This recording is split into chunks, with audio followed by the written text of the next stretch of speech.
우리에게 주신 하나님의 말씀은 마태복음 28장 19절에서 20절의 말씀입니다. 마태복음 28장 19절에서 20절의 말씀, 마태복음의 맨 끝에 있는 말씀입니다. 제가 봉독해 드립니다. 그러므로 너희는 가서 모든 민족을 제자로 삼아 아버지와 아들과 성령의 이름으로 세례를 베풀고 내가 너희에게 분부한 모든 것을 가르쳐 지키게 하라. 볼지어다 내가 세상 끝날까지 너희와 항상 함께 있으리라 하시니라. 아멘. 아멘. 할렐루야. 할렐루야. 예, 뭐 예배당에 오시기 전에 뭐 주차장에서 안 좋은 일 있으셨던 건 아니죠? 오늘 특별히 마스크가 좀 두꺼운 것 같아서 제가 말씀을 나눌 때 저도 힘이 나려면 좀 같이 이렇게 찬양도 하고 아멘도 해주시고 그래야 목사도 힘이 나는 겁니다. 오늘 이 날씨도 참 좋은 이날 우리를 모이게 하신 하나님께서 또 우리 각자에게 참 은혜로운 말씀으로 채워주실 것을 믿는 마음으로 오늘도 그렇게 함께 예배하고 나아가는 저와 여러분 다 되실 수 있기를 바랍니다. 아멘. 예. 아멘. 예. 꿋꿋하십니다. 오늘 누가 이기나 한번 봅시다. 예. 그 포스트 코로나 시대를 맞이하면서 우리는 이 시대를 성경적, 신학적으로 어떻게 이해해야 할 것인가에 대해서 한국 침례 신학대학교 교수님의 글을 보면서 제가 참 많은 공감을 했습니다. 거기에 보면 많은 글들이 이렇게 긴 글이 있지만 거기에서 이렇게 말씀합니다. 신앙의 본질은 위기가 없는 가운데 마음껏 즐기는 것이 아니라 위기 가운데서 하나님을 만나는 경험을 축적하고 그 가운데 신앙을 의지해 사는 것입니다. 좀 동의가 가십니까? 다시 한번요. 신앙의 본질은 위기가 없는 가운데 마음껏 즐기는 것이 아니라 위기 가운데서 하나님을 만나는 경험을 축적하고 그 가운데 신앙을 의지해 사는 것입니다. 이렇게 말합니다. 그러니까 위기가 없는 신앙생활은 어떻게 보면 신앙의 본질이 아닐 수 있다는 것입니다. 왜냐하면 뭐 성경에서도 이야기하는 것처럼 이 예수님의 길을 따른다고 하는 것은 십자가를 지는 것. 제가 이제 이 몇 주 동안 우리가 사순절의 말씀을 나누면서 계속해서 나눌 말씀이지만 사실 우리가 신앙이라고 하는 것은 예수님을 닮아가는 것이니까 닮아 사는 것. 그래서 제자가 되어서 사는 것. 오늘 읽은 이 본문의 말씀이 바로 그것을 의미하는 것. 예수님이 오신 이유가 바로 여기에 있다는 것을 말씀하시는 것을 볼 때 이 십자가를 지는 것이 신앙생활이지 않겠습니까? 그래서 여기서도 그것을 말씀하고 있는 것 같습니다. 지금까지 세계사가 그러했고 기독교 역사가 말해주는 것처럼 신앙은 위기라는 것을 통해서 성장하는 기회가 되었다는 것을 우리가 부인할 수 없죠. 그렇게 왔다 하는 것입니다.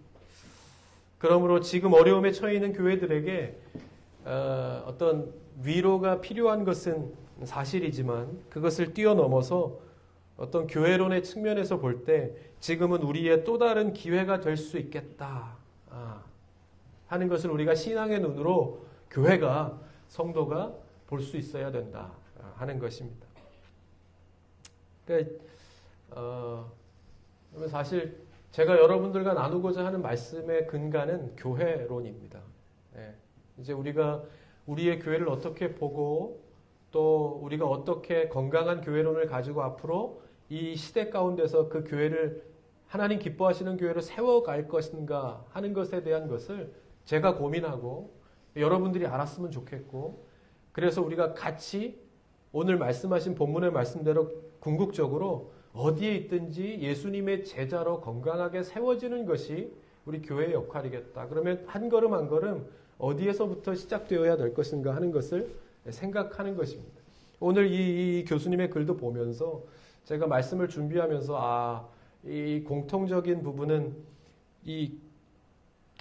우리 이제 개신 교회라고 하는 이 교회가 이 많은 장점들이 있지만 또 약점들이 있죠. 그 약점들 중에 하나가 교회론이라는 것을 이번 이 어려움을 통해서 새롭게 알게 되는 겁니다. 무슨 말인가 하면 여러분 잘 들으시면 제가 쉽게 드릴 텐데 이 마틴 루터가 종교개혁을 하기 전까지 중세교회 밑바탕에는 이 교회론이 잘 이 밑바탕에 깔려져 있었습니다. 그러니까 자리했습니다. 그러니까 교회가 구원이고, 그러니까 교회 중심이었습니다. 이 교회가 구원이고, 교회에 있는 이 사제를 통하지 않고는 구원을 얻을 수 없고, 교회 외에는 하나님을 만나는 장소가 없었다는 겁니다. 만날 수 없었다는 거예요. 그러니까 교회에 나와야, 성전에 나와야 그것이 가능했다 하는 겁니다. 그러니까 교회를 떠나서는 아무것도 할 수 없다라고 하는 이 교회에 대해 교회 중심의 사고가 모든 성도들 가운데 충만했다 하는 것이죠. 그런데 그 결과로 우리도 잘 아는 것처럼 이 중세교회 보면 어떻습니까? 큰 아픔을 겪지 않습니까? 그죠? 그것이 너무 강조되다 보니까 교회 제도화와 어떤 오류가 많이 생겨나게 된 것입니다.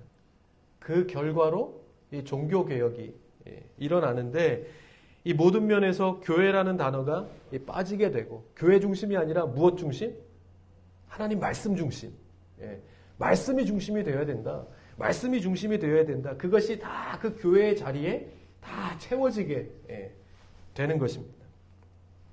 그것이 어떤 면에서는 건강하게 하는 역할도 했지만 여러분 그렇지 않습니까? 모든 것이 다 이쪽으로 치우치게 되면 또 저쪽이 극이 되는 것이고 또 이쪽으로 치우치게 되면 저쪽이 극이 되는 것처럼 그것을 또 너무 중심으로 이렇게 중요하게 생각하다 보니까 강조하다 보니까 결론적으로 다시 교회론을 약화시키는 계기가 된 것입니다. 그러니까 그것이 흘러 이렇게 한국 교회도 보면 마찬가지죠. 한국 교회의 신앙은 장소의 중심, 언제부턴가 장소의 중심, 교회라는 건물에서의 사람들과의 만남의 중심. 그러니까 이것도 느끼게 된 것이 우리가 예배를 드리지 못하게 되니까 그리고 그러면서 이제 우리가 예배를 잠깐 모이게 되더라도 식사를 못하게 되니까 그게 그렇게 처음에 허전하더라고요. 교제가 없어지니까 만남이 없어지니까 그러니까 그것을 가만히 생각해 보면 우리가 하나님과의 만남의 중심보다 그러니까 이게 맞는 표현인지 모르겠습니다. 여러분 우리가 하지만 정말 저는 우리 교인들을 좋아하니까 우리가 다시 한번 우리 교회가 건강해지기 위해서 다시 한번 생각해 보자는 겁니다. 하나님을 만나지 못해 그러니까 교회를 나오지 못하는 마음보다 사람들을 만나지 못함에 대한 허전함이 더 컸다고 하면 그죠? 그것은 우리 교회학교나 어린이 다음 세대들이 느끼는 그 허전함과는 그거는 말고 우리 지금 신앙의 중심에 서 있는 우리 장년들이 생각할 때 그러면 그냥 우리가 식사를 못하고 그냥 헤어지는 것이 그렇게 안타까운 마음이 처음에는 그죠? 근데 이제 시간이 지나면서 제 마음속에도 그래 이것이 본질일 수 있겠다. 교회에 오는 이유가 1시간이지만 하나님 앞에 나와서 진심으로 예배드리고 가는 것이 우리가 전부인데 다른 어떤 것들이 더 많은 부분들을 차지하고 있었다면 그죠? 예를 들면 식사를 준비하는 것 무엇에 혹시나 그죠? 기쁜 마음으로 했지만 우리가 너무나 기쁜 마음으로 하고 그것이 더 아름다운 예배를 만드는 중심이 되긴 했지만 그것이 혹시나 우리의 더 많은 부분을 차지해 가고 있었다고 하면 이것이 멈추는 계기가 될 수 있었겠다는 겁니다. 전체적으로 우리 그냥 이 일부분으로만 봤을 때도 그죠? 그러면서 우리가 다시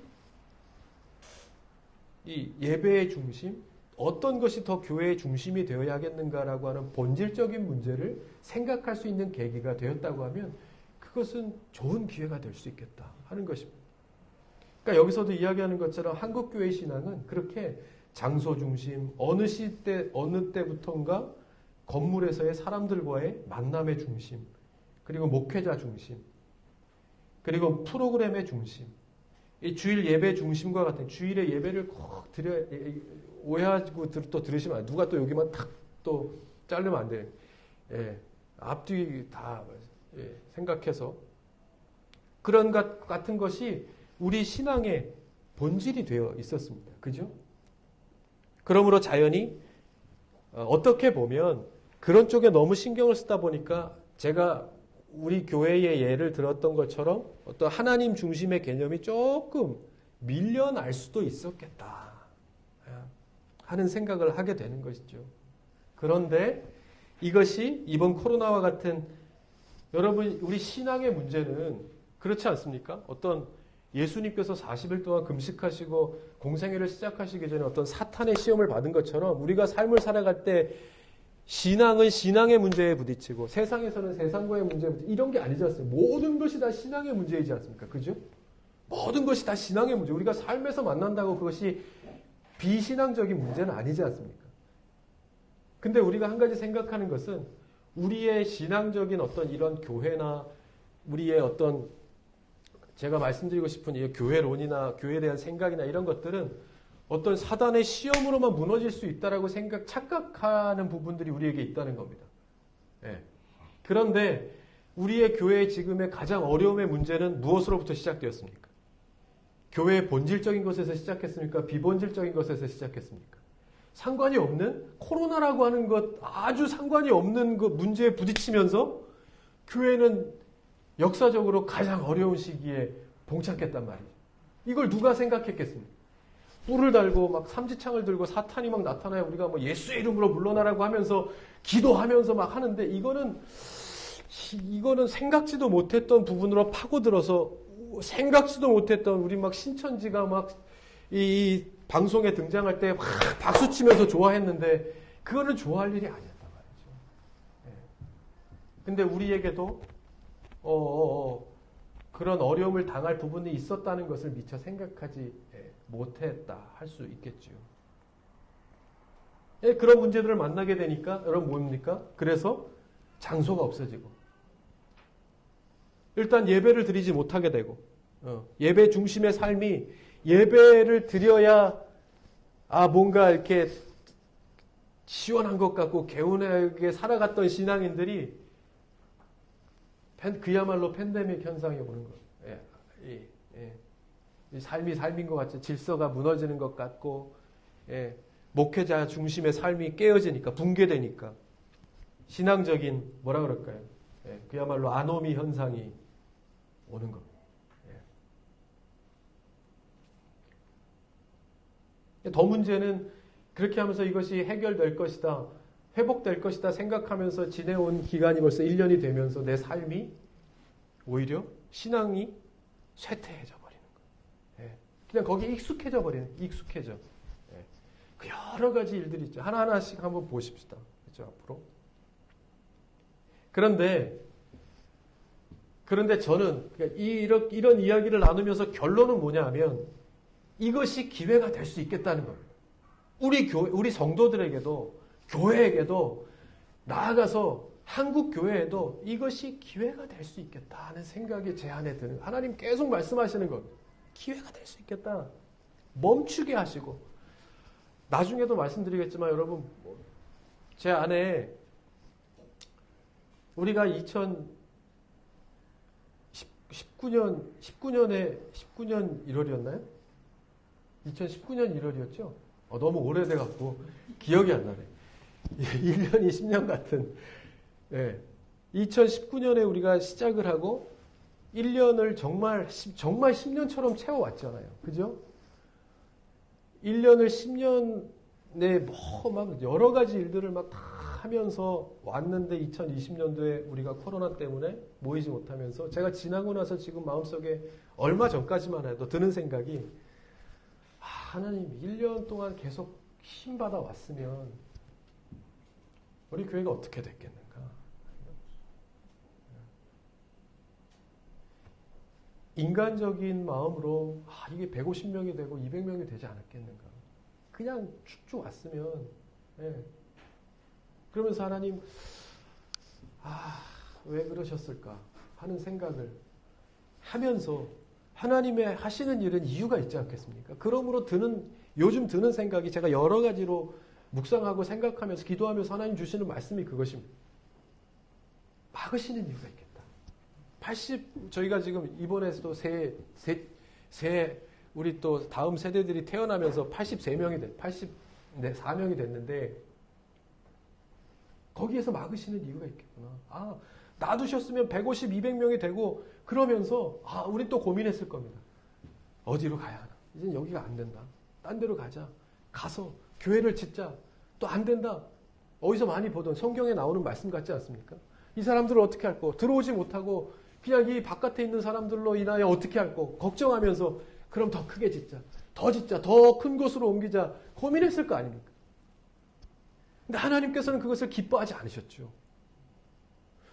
그 부자가 그것을 가지고 하나님 앞에 하나님의 교회에게 더 큰 일하고 더 좋은 일을 할지 어떻게 알겠어요? 근데 하나님은 그 자체로 기뻐하시지 않으셨다는 거예요.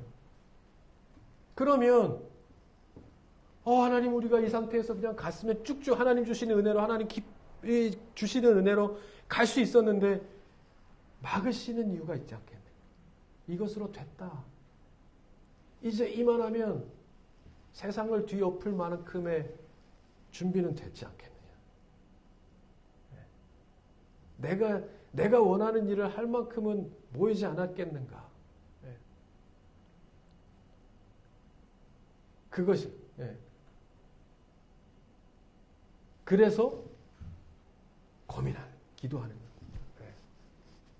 그런 마음이 있었다는 거죠. 하나님께서 한 가지 제가 이 말씀을 준비해 가면서 거기에 대한 어떤 그 해결되지 않았던 부분들을 자꾸 풀어가시는 것을 느끼게 되는 것입니다. 바라기는 여러분 이것이 어떻게 보면 하나님께서 지금까지 우리로 하여금 한 걸음 많이도 아니고 한 걸음 먼저 가셔서 우리가 생각지도 못했던 것들을 준비하게 하시면서 오게 하셨단 말이죠.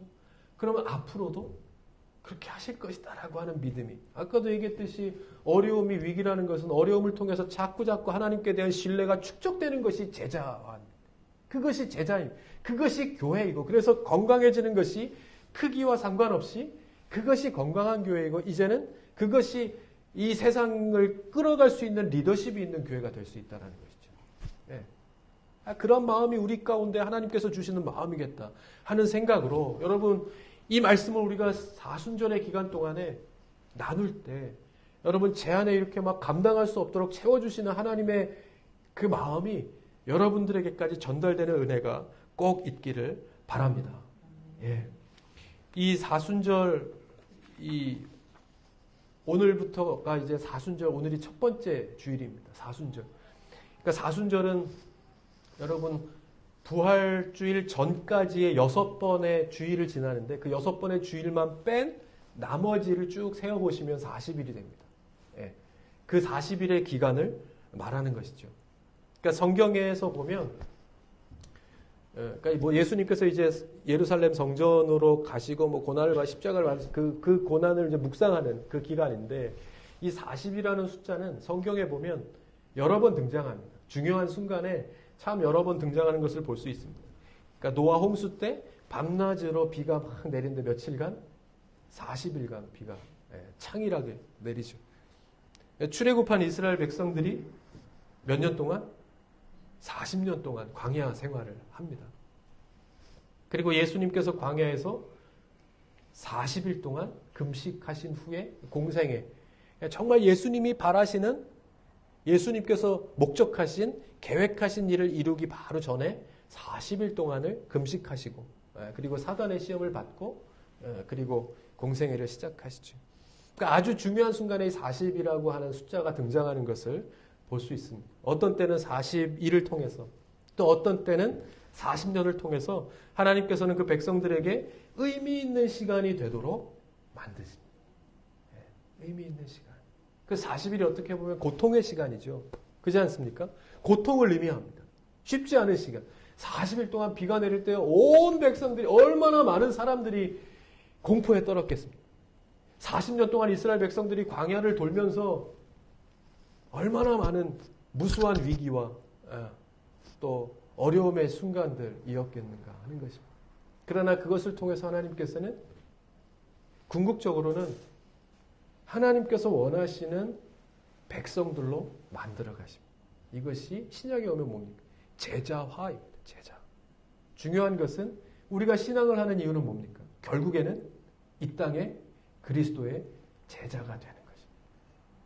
제자가 되는.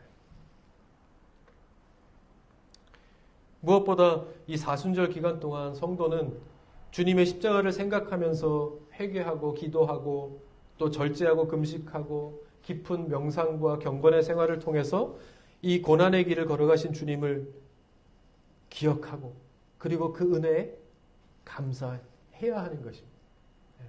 감사하는 것.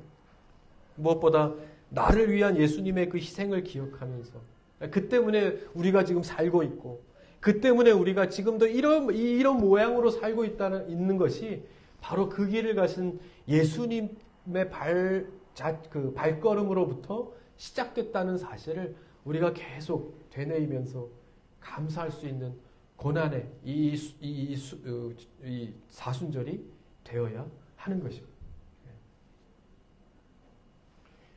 그러면서 우리가 여기서 깊이 생각해 보아야 할 것 한 가지는 우리 교회가 그리고 우리 성도가 이 땅에서 감당해야 할 역할이 소명이 무엇이겠는가 하는 것입니다.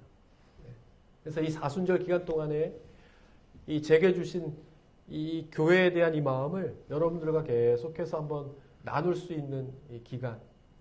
그래서 사순절을 통해서 예수님께서 새로운 길을, 하나님께로 가는 새로운 길을, 하나님 기뻐하시는 길을 이렇게 개척하신 것처럼 우리가 나아가야 될 방향과 길을 새롭게 어떤 찾고 더 건강하게 다지는 그러한 기간이 되었으면 좋겠습니다.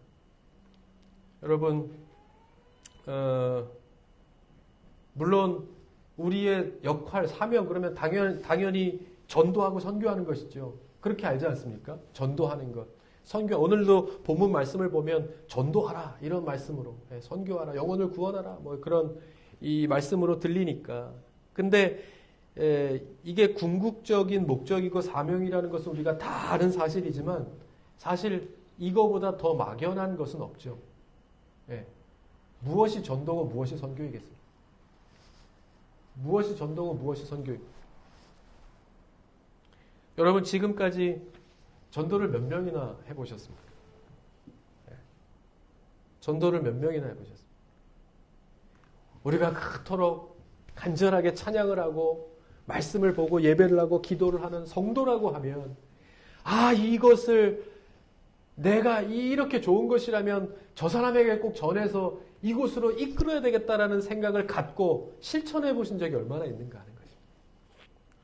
그것이 전도고 그것이 선교 아니겠습니까? 그것이 성도에게 주어진 사명이라고 하면 우리가 지금까지 10몇 년, 20몇 년, 30몇 년, 저 같은 경우에는 20몇 년, 여러분 같은 경우에는 40몇 년, 50몇 년 동안에 얼만큼 고민하고 생각해 보시고 실천해 보셨겠는가. 저는 모태신앙이고 교회를 누구보다 오래 다녔음에도 불구하고 가만히 생각해 보니까요. 정말 몇 명 없었던 것 같아요. 정말.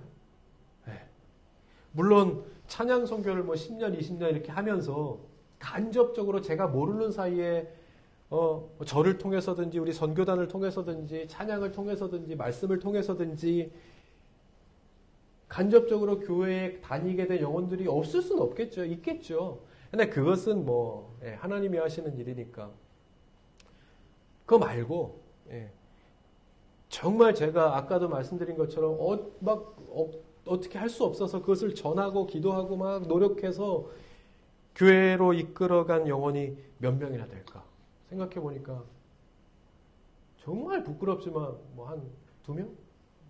3명? 기억이 없는지도 모르겠습니다. 근데 그렇게 기억이 없더라고요.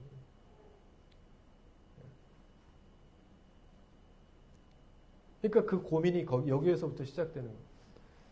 제가 이런데. 제가 이런데. 그러니까 한 가지 우리의 사명됨의 목적과 사명이 막연함에서 끝나면 안 되겠다는 거예요. 저도 막연했다는 거예요. 목사가 막연하니 성도들은 얼마나 막연하겠나. 무엇이 성도고 전도고 무엇이 전도이고 무엇이 이 선교이겠는가. 우리의 목적은 그것인데. 그러니까 대부분의 교회가 그리고 성도가 이런 막연한 전도와 선교의 삶을 살고 있다고 해도 과언이 아니겠죠. 그러니까 우리는 사실 보면 그렇잖아요. 나 하나도 신앙생활 챙기기 힘든데, 예. 나 하나도 힘든데. 예. 그런데 뭐 전도와 선교는 그 다음이죠. 나중에 할 때가 되겠죠. 뭐 이렇게 생각해요. 나중에 내가 그렇게 할 때가 되겠죠. 예. 그러니까 이런 교회가 이런 생각을 가진 성도가 여러분 모였다고 생각해 보십시다. 100명이 모였고 1000명이 모였고 2000명이 모였고 10,000명이 모였다고 생각해 보십시다.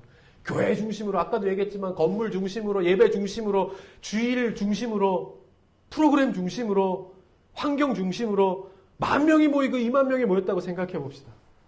생각지도 않았던 이런 팬데믹 이런 어려운 문제들을 팍 만났을 때 쓰러지지 않을 성도 교회가 몇 명이나 있겠습니까? 몇 명이나 있겠는가? 이런 성도가 모인 교회가 아무리 커봤자 무슨 세상에 대하여 사회에 대하여 이런 어려움이 있을 때 누구 하나 교회에 대해서 신앙에 대해서 기독교에 대해서 이야기할 수 있겠는가?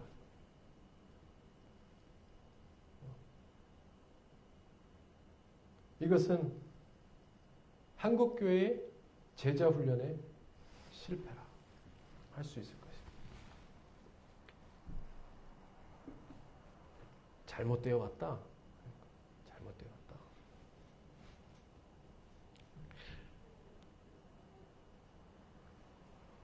그렇다면 우리의 이 사명이라고 이야기하고 소명이라고 이야기하는 것이 사실 먼 것이 아니라 그렇게 막 멀고 웅장하고 그런 거룩하고 그런 것이 아니라 우리의 생각부터 바꿔야 하는 겁니다. 이제 가까운 곳에서 이루어져 가야 하는 겁니다. 가까운 곳에서 이루어져 가야 하는 겁니다. 작은 것부터 실천해가는 성도, 작은 것부터 실천해 나아가는 교회가 이제 필요하다 하는 것이죠. 이번 사순절을 통해서 함께 깊이 한번 나누어 보았으면, 생각해 보았으면 좋겠습니다. 이것이 우리의 정체성을 발견하는 계기가 될 수도 있을 것이고요. 그래서 기회라는 것입니다. 우리가 이것을 끊임없이 끝까지 모르고 갔으면 모르겠는데, 여러분 이렇게 생각하고 고민하고 여러분들과 함께 나눌 수 있는 목사가 있다는 것이 여러분들에게 행복 아니겠습니까?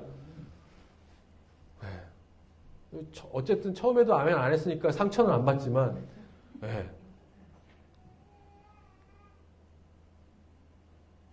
나아가서 우리 교회의 정체성 혹은 우리와 같은 고민을 하는 이 세대의 교회가 분명히 있을 겁니다. 어느 곳에서든지 드러나지 않고 고민하는 그러한 교회들 가운데 함께 하나님의 응답을 발견하는 그러한 기회가 될 수 있겠다는 생각을 가지게 되는 겁니다. 그래서 희망이 있고 소망이 있고 그러한 교회 가운데, 그러한 우리들 가운데 이 40일을 통해서 응답을 얻는 은혜가 꼭 있기를 바랍니다. 무엇보다 하나님께서 우리에게 대한 계획을 계속해서 말씀하고 계시다는 제가 생각이 듭니다. 자꾸 부어주시니까 강하게 듭니다. 무언가를 말씀하시고 생각나게 하시고 고민하게 하시는 것이 분명히 다음의 시간을 위한 우리의 변화를 또 계획하고 계시는 하나님이시다. 고백을 하게 되는 것입니다. 한 가지 보십시다. 여러분, 예수님께서, 우리가 사순절이니까 예수님께서 이 땅에 오신 이유가 무엇이겠습니까? 다시 말하면, 다시 또 거듭해서 이야기하지만 두말할 것도 없이 아까도 얘기했던 것처럼 전도하시기 위하여입니다. 더 구체적으로 가봅시다. 그냥 막연하게 말고 구원하시기 위하여. 그죠? 누구를?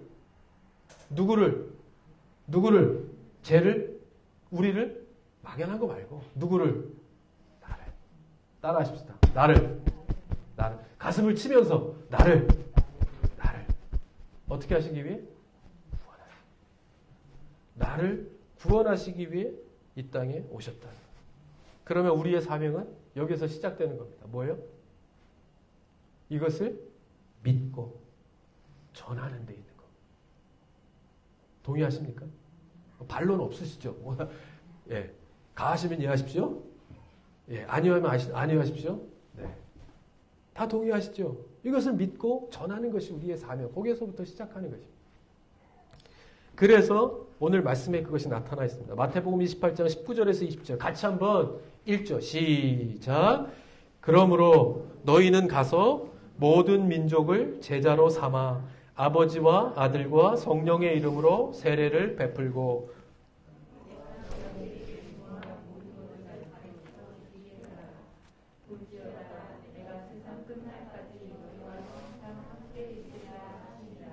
아멘, 아멘. 예, 여러분들이 읽어주셔야 제가 물도 먹고 그렇게 할 수 있는데 제가 물을 못 먹겠네. 예, 물을 못 먹어요. 우리의 주어진 사명은 여기 보면 뭡니까? 우리가 받은 모든 것을 가르치고 그것을 지키어 살도록 하는 것입니다. 예. 우리가 받은 모든 것을 누구에게인가 가르치고 그것을 지키어 살도록 하는 것이 우리의 역할이다. 그러면 우리는 그렇게 살고 있는가? 먼저 살펴봐야 할 것이 우리가 그렇게 살고 있는가 하는 고민에 빠지게 되는 것이죠. 예. 내가 그렇게 살고 있는가? 내가 그것을 전할 만한가 하는 고민에 빠지는 겁니다. 우리 교회가 그럴 만한가? 예. 중요한 것은 우리 교회가 지금까지 그리고 앞으로 이 사명을 어떻게 감당해 나아갈 것인가 하는 것이 더 중요한 문제이겠죠. 예. 그러니까 하나님께서 막으시고 다시 생각하고 예.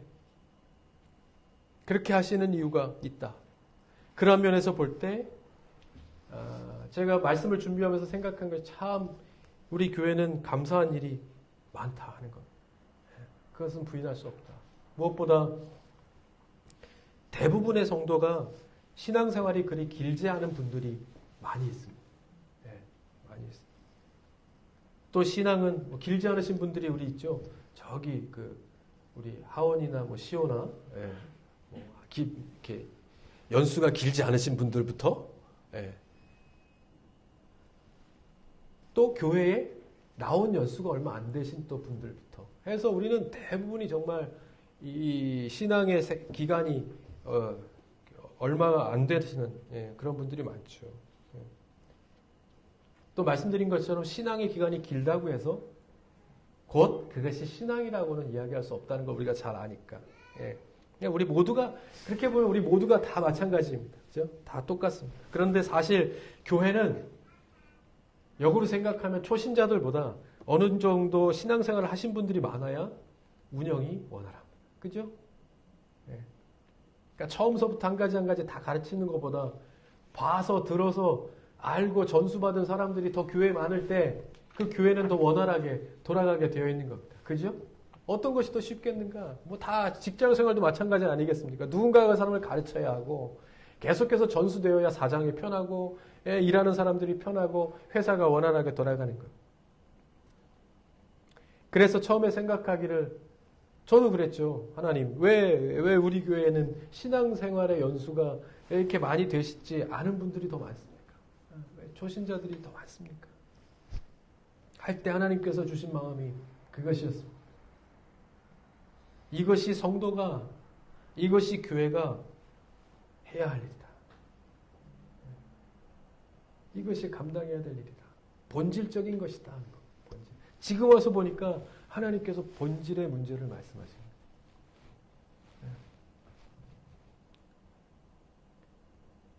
이것이 정답이에요.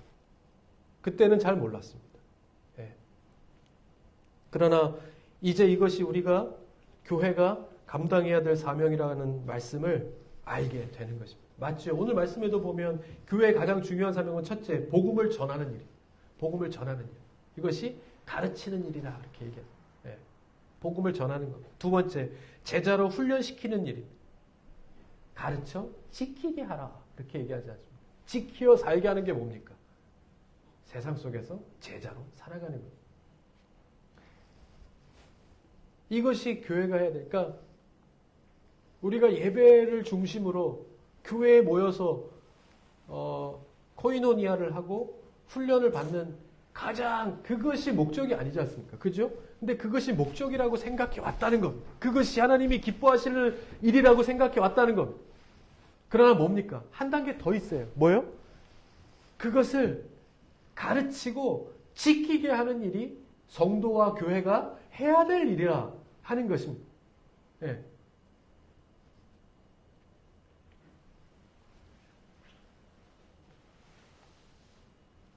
지난주에 제가 서울에 가서 지금은 자리를 이렇게 잡으셨지만 카페 교회를 하시는 선배 목사님을 만나러 갔었습니다. 그러니까 기사에 이렇게 찾아보시면 아마 제가 이전과 이후로 나눠질 것 같아요. 그러니까 이전에는 카페 교회를 하셨던 분들도 많이 계시지만 이렇게 많이 이렇게 그 자리를 잡지를 못하셨어요. 여러 가지로 이제 시행착오를 겪는 시기였다고 하면 제가 볼 때 영림이부터 해서 카페교회가 좀 이렇게 정착하는 계기가 또 이제 시대적인 어떤 흐름의 분위기도 있었지만 하여튼 그러한 역할을 잘 감당하셨다 할 수 있는 분이신데 이거를 시작한 지는 한 10년 조금 못 되신 것 같아요. 10년 조금 못 되셨는데 이 목사님은 그야말로 한때 잘 나가는 목사님이었습니다. 그야말로 뭐 우리가 볼 때 엘리트 코스를 밟으셨다 할 정도로 서울에 있는 동안교회에서 오래도록 수석 목사를 했고 그리고 이동원 목사님이 계시는 지구촌 교회에서 비서실장, 뭐 사역조정실장 그러니까 우리 교단이 아님에도 불구하고 우리 교단에서 그 침례회 교단으로 가서 그렇게 하신 분들은 별로 없습니다. 그렇게 하고 나서 정릉 제1교회라고 하는 곳으로 이제 부임을 해서 가십니다. 그런데 부임한 지 2년 만에 자의 사임을 하고 나오시죠. 그리고 나오자마자 그 당시에 이 상일동이라고 하는 변두리에 카페와 교회를 이제 세우게 됩니다. 이유는 뭐 한 가지 건강한 교회를 세우기 위해서. 여러분 오해하지 마실 것은 모든 교회가 다 그러므로 다른 교회들은 다 건강하지 못하다는 의미는 아닙니다. 그러니까 개중에 건강한 의식을 가진 목회자가 있다 하더라도 그 역량을 충분히 펼치기에 지금의 교회가 말씀드린 것처럼 조직적으로 그리고 구조적으로 어려운 부분이 너무 많다는 것. 그것을 이제 경험하고 아까도 얘기했듯이 뭡니까? 교회는 깨어져 있는 의식은 그것입니다. 교회에서의 훈련이나 이 모든 것들의 궁극적인 목적은 뭡니까? 이만큼 됐으면 가르치고 지키게 하는 데까지 나아가야 되는데 이게 안 되는 것. 왜 그럴 필요가 뭐가 있겠냐는 것. 왜? 우리를 더 훈련시키고 우리를 더 저는요 의식이 그것입니다. 우리 청년들이요 저는 그렇게 보니까 이 성도들이 자꾸 이렇게 빠져나가는 것이 맞아요. 왜 그런 눈으로 저를 보십니까? 훈련돼서 나가는 것이 많으니까 우리 청년들도 보십시오. 잘 되게 해주십시오. 막 훌륭한 우리 청년들이 되고 좋은 직장에 취직할 수 있도록 해주십시오 하면서 여기에만 머물게 해달라고 하면 그게 말이 되겠느냐 이거예요. 더 다른 곳으로 가고 더 넓은 곳으로 가고 더 먼 곳으로 가서 거기에서 그리스도의 제자로 사는 것이 맞는 것이죠. 그렇지 않습니까? 그래서 갈 곳 없는 데 가라는 얘기는 아닙니다. 때가 되면 하나님께서 보내실 것을 목적으로 삼고 이곳에서 훈련시키는 이유가 거기에 있겠다는 겁니다. 그러니까 우리 청년들이 때가 되면 사람들은 이야기합니다. 아유, 청년들 훈련시키면 쓸만하면 가고 쓸만하면 가고 생각해보면 그게 맞는 겁니다. 교회가 그렇게 해서 훈련된 제자들을 잃어버리는 것이 맞는 것이다. 제대로 훈련시켜서 부천으로 서울로 미국으로 다 내보내서 그곳에서 그리스도의 제자로 살아갈 수 그래서 거기에서 가르치고 지키는 자로 살아갈 수 있도록 하는 것이 교회가 해야 됩니다. 그러니까 거기에서 어려움을 겪으니까 이 목사님도 내려놓으신 거예요. 작지만 하나님께서 원하시는 본질적인 교회의 역할을 감당할 것이라 하고 나오신 것이죠. 여러분 정릉 제1교회는 찾아보시면 알겠지만 1000명이 넘는 교회입니다. 그냥 가만히 입 이렇게 닫고 가만히 있으면 그냥 정령까지 가는 것. 그죠? 주일날 설교하고 가면 가는 것입니다. 교인 수로나 재정적으로나 어려움이 없는 교회임에는 틀림이 없지만 그러나 그것이 곧 불가능이 없다는 것을 의미하는 것은 아니라 하는 것. 무슨 말씀인지 알겠죠? 교회가 교인 수가 많고 재정적으로 풍요롭다라고 해서 그것을 통해서 하나님이 기뻐하시는 일에 대한 불가능이 없다는 것을 의미하는 것은 아니라는 것. 멋있지 않습니까? 이 말? 제가 만든 말입니다. 감탄합니다. 정말. 왜요? 일은 하나님이 하시는 것이기 때문에 교회를 통해서 하나님이 하시는 것이기 때문에 크게 문제가 되지 않는다. 근데 그것이 문제인 것처럼 한국교회는 생각해 왔다. 그게 고정적으로 굳어져 왔다는 것. 그것이 경직하게 만들고 더 유연하게 상황에 대처해야 되는 때를 만났음에도 불구하고 못 움직이는 것. 시대는 흘러가고 시간은 많이 바뀌었음에도 불구하고 예. 그것을 깨닫고 고민하게 되신 거죠. 예. 저와 같은 이 생각을 하신 것. 교회의 궁극적인 사명은 영혼 구원에 있는 것인데 예. 한 영혼을 구원하는 것에 있는 것인데 예. 근데 교회의 고민은 모든 교회가 그렇다는 것은 아닙니다. 교회의 고민이 거기에 있지 않더라는 겁니다. 어디에 있어요? 교회 성장에 있더라는 거예요. 네. 교인의 수를 늘리고 그것도 필요합니다. 그러니까 큰 교회는 큰 교회 나름대로, 작은 교회는 작은 교회 나름대로 이제는 타협과 협력, 여러분 나중에 한번 잘 글이나 신문에 보면 이런 이야기들이 꼭 나올 겁니다. 제가 먼저 얘기했습니다. 타협과 협력에 있습니다. 이제는 모든 교회가 벽을 허물고 함께 타협하고 역할을 분담하지 않으면 교회는 어려워집니다. 어려워집니다. 그 역할을 어떻게 찾고 어떻게 분배하느냐에 앞으로의 이 역사가 달려있다. 제가 먼저 얘기했습니다. 네.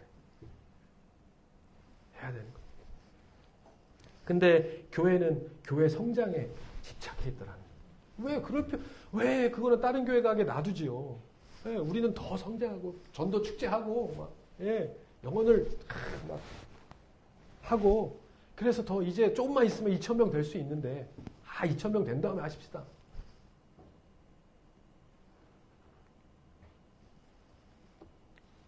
교회가 영혼 구원하는 일에 재정을 쓰지 않더라. 교회 성장하는 일. 그래서 그만두시고 바로 세움 정립교회를 세우게 되죠. 그러니까 여러분 아시겠지만 미국의 세이비어 교회 같은 경우에도 이렇게 무슨 하우스를 이렇게 만들어서 거기에서 교인들이 와서 같이 이렇게 교제하고 코이노니아를 나누면서 그것이 교회가 돼서 이제 엄청난 성장을 이루었던 것을 보면서 그런 어떤 가교 역할을 감당하는 이제는 세상과 교회 직접 오지 않습니다. 이제 보셔야 돼요. 직접 올 수 있는 방법이 없습니다. 그러면 무언가 이제는 교회가 세상이 교회를 바라보지 않는다고 하면 이제는 교회가 세상을 바라보고 들어가야 될 방법을 찾아야 하는 거예요. 같이 서 있으면 거리가 좁혀지지 않죠. 예수님께서 하다 하나님의 방법으로 안 되니까 그 방법으로 안 되니까 예수님께서 옷을 입고 오신 거 아니겠습니까? 여기에서 우리가 답이 있을 수 있겠다는 겁니다. 뭡니까? 교회는 서 있는 것이 아니라 움직이는 거예요. 교회는 움직이는 거야. 움직이는 거야. 우리는 그냥 그곳에 서 있는 것이 교회라고 생각했습니다. 움직이는 것이다.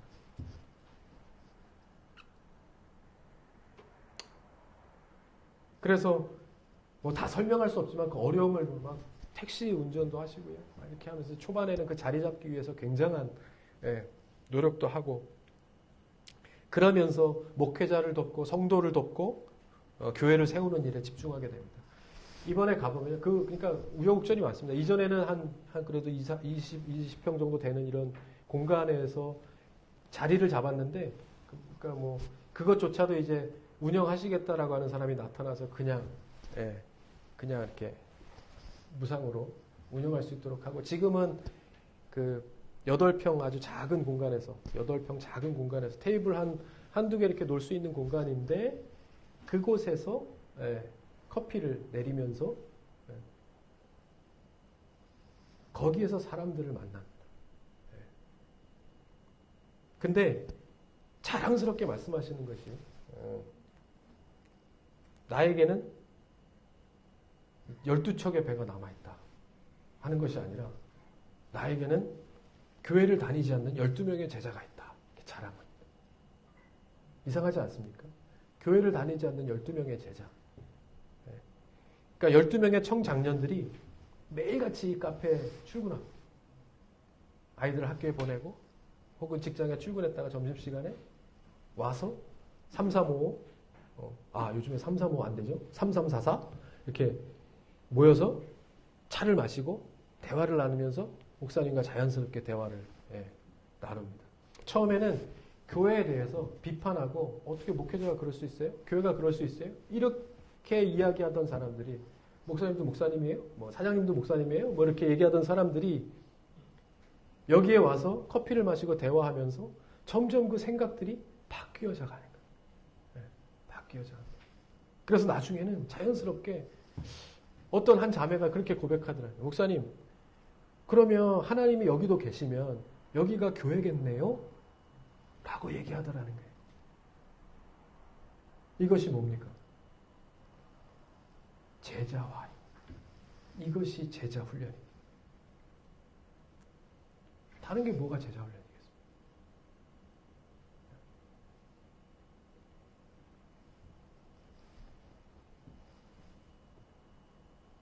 그래서 정말 교회를 한번 나가보고 싶다 하는 사람이 나타나면 다른 교회를 이렇게 연결을 시켜주는 거예요. 왜요? 이제는 빈 교회들 많지 않습니까? 좋은 환경에 좋은 의자가 있는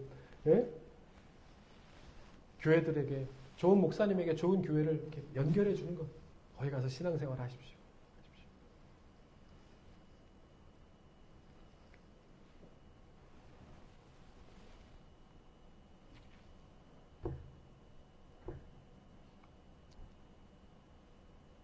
여러분, 제자 훈련은 교회에 대한 제자가 아니라 세상에 대한 제자를 길러내는 것입니다. 이것이 교회가 해야 될 일이에요. 교회에서는 누구나라 그러면 좀 그러실 수 있죠. 어쨌든 열심히 하다 보면 리더가 될 수 있고 또 집사의 직분도 얻게 되고 권사도 되고 장로도 되고 그것이 하나님 주신 그 성경적으로 주시는 정말 귀한 직분이라는 것은 당연한 것이고 당연한 것이지만 우리가 오늘의 맥락에서 볼 때 우리가 교회 생활을 하다 보면 집사도 되고 권사도 되고 장로도 되고 할 수 있지만 중요한 것은 뭡니까? 세상에서 리더로 살아가고 집사로 살아가고 권사로 살아가고 장로로 살아가고 있는가 하는 것입니다. 교회가 그 집사님이 권사님이 장로님이 삶에서 이웃과 집사로 장로로 살아갈 수 있도록 훈련했는가 하는 것에 대한 문제 아니겠습니까?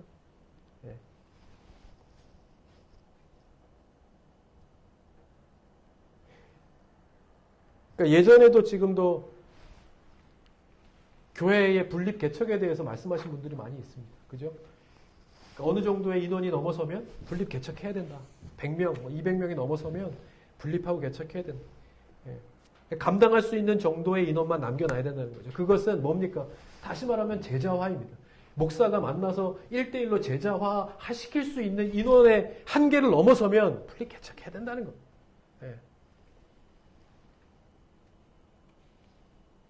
이런 면에서 이 목사님은 자신에게는 12명의 제자가 있다고 자랑하는.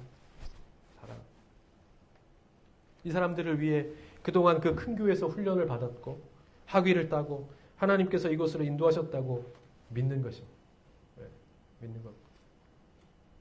그래서 이러한 마음들이 어우러져서 엄청난 결과의 시너지를, 그러니까 교회가 감당해야 할 사역의 열매에 엄청난 시너지를 내고 있는 것. 그것이 교회였습니다. 그것이 살아있는 사역이고 그것이 정말 하나님께서 기뻐하시는 일이겠다 하는 생각을 하게 되는 것. 왜? 거기에서 믿지 않던 사람들이 가르침을 당하고 그리고 그것을 지키어 사는. 왜냐하면요, 어느 날은 옆에 그 양장점 이렇게 슈퍼 막 이런 데가 있는데 그 사장님들이 와갖고 얘기하더래요. 커피를 사면서 여기 교인들은 너무 훈련이 잘 됐다는 거예요. 이 목사님네 교회가 20명이거든요. 20명. 그러니까 이 12명은 교회도 다니지 않고 그리고 교회에 모여서 예배드리는 사람은 20명 정도 됩니다.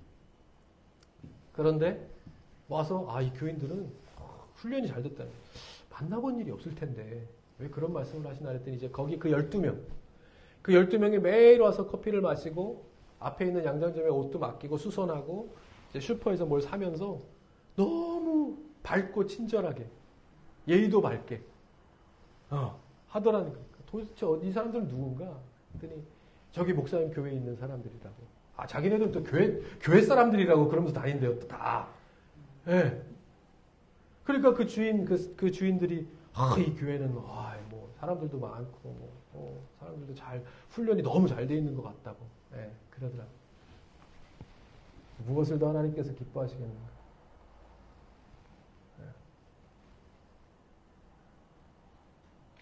예. 이것이 교회이죠. 예. 이것이 제자 훈련이죠.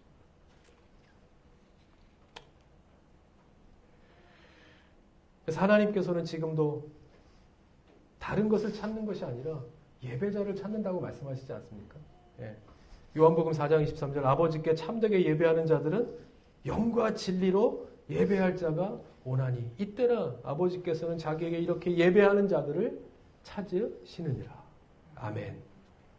교회 안에서 성도 안에서 여기서 보면요 영과 진리로 할 때 영어 성경에 보시면 in spirit and in 뭐죠? 예, 하여튼 보면 이렇게 보면 in이라는 전치사를 잘 보셔야 합니다. 뭐예요? 영 안에. 그러니까 우리가 하나님 안에 있어. 예, 하나님 안에 있을 때 있는 것이 하나님과의 관계가 얼마나 중요한가 하는 것을 여기서 말씀하고 있는 겁니다. 우리 교회가 이런 시대적인 복음과 예배의 사명을 감당하는 그런 교회가 되기를 소망합니다. 예. 교회는 그동안에 가만히 있어도 하나님께서 정말 많은 축복을 부어주셨습니다. 예.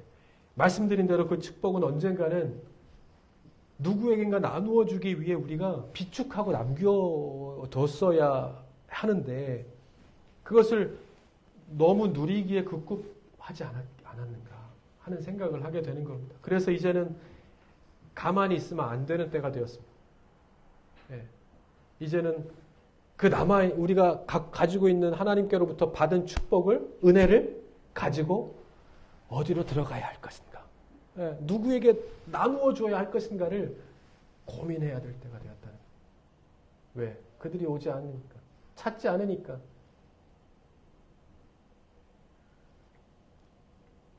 이때 필요한 것이 무엇이겠는가? 예, 무엇이겠습니까? 그것은 두말할 것도 없이 이때 준비되어야 될 것은 영혼에 대한 마음입니다. 예, 영혼에 대한 마음. 예수님께서 이 땅에 오신 이유는 아까도 얘기했듯이 누구를 위해서? 나를 위해서입니다. 막연한 누구를 위해서, 우리를 위해서가 아니라 분명한 구체적으로 말할 때 나를 위해서 오신 겁니다. 딴 거예요. 예수님은 나를 보여. 이것이 바로 신학적인 건 무소부재하시고 전지전능하신 하나님께서 곧 나만을 위하여 이 땅에 오신 거예요. 그쵸? 예. 그 한 영혼이 예수님께서 십자가에 달려 죽으실 만큼 너무 귀하다라는 사실을 이 사순절이 시작하여 끝나는 그 십자가의 예수님의 죽음을 통하여 우리에게 보여주신 겁니다. 그 영혼이 구원받는 것이 너무나도 중요한 하나님께서 원하시는 이 시대의 사역이라는 사실을 열매라는 사실을 말씀하신 겁니다. 그러니까 그것을 믿는 교회가 그것을 따르는 성도가 제자된 성도가 해야 될 열매는 뭐예요? 영혼을 구원하는 일. 네.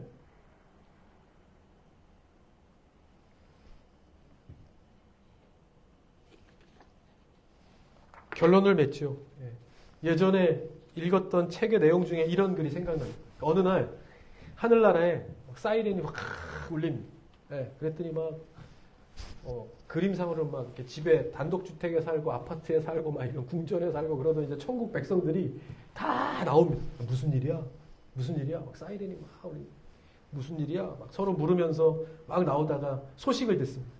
지상에서 한 영혼이 구원을 얻었다 하는 소식 듣고 한 영혼이 구원 얻었다는 이 땅에서 구원 얻었다는 소식으로 인하여 온 천국 백성들이 함께 나와서 잔치를 벌입니다. 잔치를 벌입니다. 그림을 그려놓고 이렇게 글을 써놨던 그 책의 내용이 생각이 납니다. 말씀드린 것처럼 성경은 한 영혼이 천하보다 귀하다고 말씀합니다. 그러니까 예수 믿지 않던 한 사람이 예수를 알게 되고 생각이 바뀌고 그래서 교회 다니면서 결국 구원을 얻게 되는 것보다 더 큰 기쁨이 있겠는가. 1000명의 10,000명의 성도보다 이것이 더 귀한 일이라는 사실을 성경은 어느 곳에서든지 우리가 알 수 있게 말씀하여 주십니다. 이런 하나님의 진정한 예수님을 이 고난의 길에 보내신 이유를 지금 이 시대를 살아가는 교회들에게 무엇을 말씀하시고자 했겠는가 하는 것은 여러분 지금 우리가 얘기하는 Z세대 또 뭐죠? 그 다음에 무슨 세대 무슨 세대 우리가 알지 못하는 그러한 세대들의 복음화율이 2%에서 3%라고. 2%에서 3%라는 사실은 우리가 정말 발 벗고 손발 걷고 막 날아가서 복음을 전했던, 목숨을 걸고 복음을 전했던 미전도 종족, 미전도 종족의 복음화율과 같은 것입니다. 그보다도 못한 것. 일본이 예전에 2%, 3%였다는데 지금은 더 떨어졌죠. 우리의 다음 세대들이 그렇다는 거예요. 그렇다면 우리가 무엇에 집중해야 되겠는가 하는 답은 조금씩 명확해져 가는 것입니다. 여러분, 바라기는 이러한 말씀들을 우리가 앞으로 사순절의 기간 동안에 가능한 대로 함께 나누고자 합니다. 기억하시고 함께 기도하십시오. 우리의 다음에 더 건강한 모양을 만들어 가실 하나님의 손길을 기대하고 은혜의 마음들을 기대하고 하나님 부어주십시오. 지금까지 그렇게 왔던 대로 더 어느 순간에든지 어느 시대에든지 하나님의 오른팔 장중 안에 강하게 붙들림 바 되어져서 그렇게 영혼 구원하고 하나님 기뻐하시는 일에 귀하게 사용되어지는 하나님의 성도들 어디를 가든지 물론 예배 중심, 성경 중심, 말씀 중심, 교제 중심, 사랑의 중심으로 살아가지만 그것이 내 마음속에서 흔들리지 않아 어느 곳에 있든지 그곳이 하나님을 예배하는 하나님의 교회로 살아가는 성도들이 될 수 있도록 주여 이번 사순절의 이 기간을 통해서 내가 그렇게 말씀의 은혜를 받고 또 세워지는 역사가 있게 하여 주시옵소서. 우리 같이 오늘 주신 말씀을 가지고요 함께 한번 기도하십시다. 같이 기도합니다.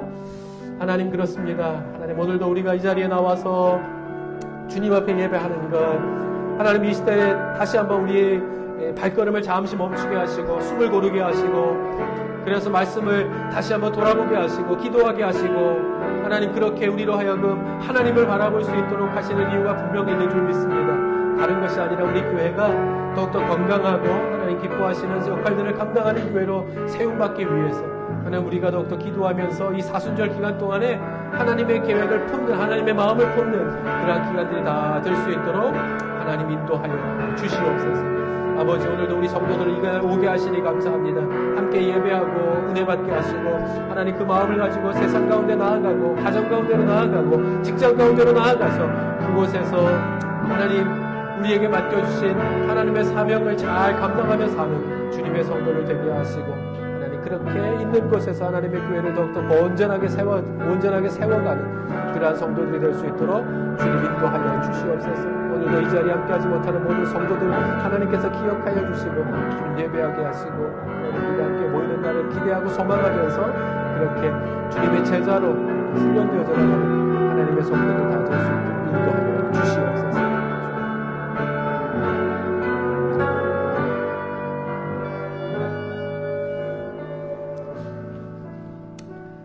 하나님 감사합니다. 오늘도 이렇게 주님 앞에 나와서 예배 드릴 수 있도록 인도하여 주시니 참 감사합니다. 하나님 무엇보다도 오늘 우리가 이렇게 하나님을 예배하면서 주신 말씀의 은혜를 가지고 삶으로 돌아가고 그 말씀이 우리의 삶을 더욱더 견고하게 하고 또 변화시키고 또 주님을 더 닮아갈 수 있게 주님 인도하여 주셔서 그렇게 있는 자리에서 주님의 교회됨의 역할을 잘 감당하며 사는 주님의 성도들 다 될 수 있도록 주님 인도하여 주시옵소서. 하나님 이때 우리 교회 다른 것보다도 우리 교회의 발걸음을 잠시 멈추게 하시고 숨을 고르게 하시고 이 시대적인 어떤 흐름도 잠시금 다시 한번 더 작은 것들을 소중하게 여기고 돌아볼 수 있게 하시고 또 생각하게 하시는 이유가 분명히 있을 텐데 우리 교회가 더욱더 철저하게 하나님의 말씀을 통해서 세상을 바라보고 우리의 상황을 또 묵상하면서 하나님 그렇게 다음의 세대를 위하여 더욱더 견고하게 세워지는 그러한 은혜의 기회가 될 수 있도록 하나님 인도하여 주시길 원합니다. 그러므로 우리 한 사람 한 사람 하나님 오늘도 주님 앞에 간절한 마음으로 기도하오매 지혜가 필요하고 명철이 필요하고 하나님 믿음이 필요합니다. 하나님께서 이 자리 가운데 기도하는 성도들 또 있는 자리에서 간절한 마음으로 예배하는 모든 성도들 가운데 한마음 한뜻을 품게 하여 주셔서 이 시대에 주님 오신 이유가 무엇인지를 다시 한번 고민하면서 생각하면서 그렇게 쓰임받기를 원하시는 그러한 성도들 가운데 하나님께서 함께하여 주셔서 그렇게 모든 사람들을 위해서 또 세상에 대하여 또 사회에 대하여 그렇게 쓰임받는 더 건강한 교회로 건강한 성도들로 세워지고 쓰임받는 은혜가 있게 하여 주시옵소서. 그것을 위하여 우리가 말씀을 나눌 것입니다. 그것을 위하여 기도할 텐데 그때마다 깨닫는 은혜를 주셔서 그렇게 더욱더 건강하게 세워져가는 예람들 교회 될 수 있도록 주님 인도하여 주시옵소서. 다시 한번 바라옵기는 우리 다음 세대들 우리 자녀들 더욱더 건강하게 하시고 어디에 있든지 하나님께서 주님의 말씀의 뿌리가 약해지지 않게 하셔서 그 말씀이 더욱더 견고하게 자라 다음 세대 쓰임받는 데까지 나아갈 수 있게 하나님 잘 성장해 나아가는 우리 자녀들 다 될 수 있도록 주님께서 함께하여 주시옵소서. 이제는 우리 주 예수 그리스도의 은혜와 아버지 하나님의 극진하신 사랑하심과 성령님의 감화감동 역사 충만하심이 오늘도 하나님 앞에 나와 예배합니다. 하나님 이것이 우리에게 가장 중요한 것이고 또 이것을 통해 주시는 것으로 우리가 산다 고백함이 우리의 마음속에 있을진데 오늘도 주신 주님의 말씀을 가지고 나아가는 주님의 성도들이 있는 곳에서 주님의 성전되어 교회되어 주님께서 기뻐하시는 열매 맺으며 사는 주님의 성도들 다 되게 하여 주옵소서. 소원하고 돌아가는 주의 성도들 위해 이제로부터 영원까지 함께 하시옵기를 간절히 축원하옵나이다. 아멘.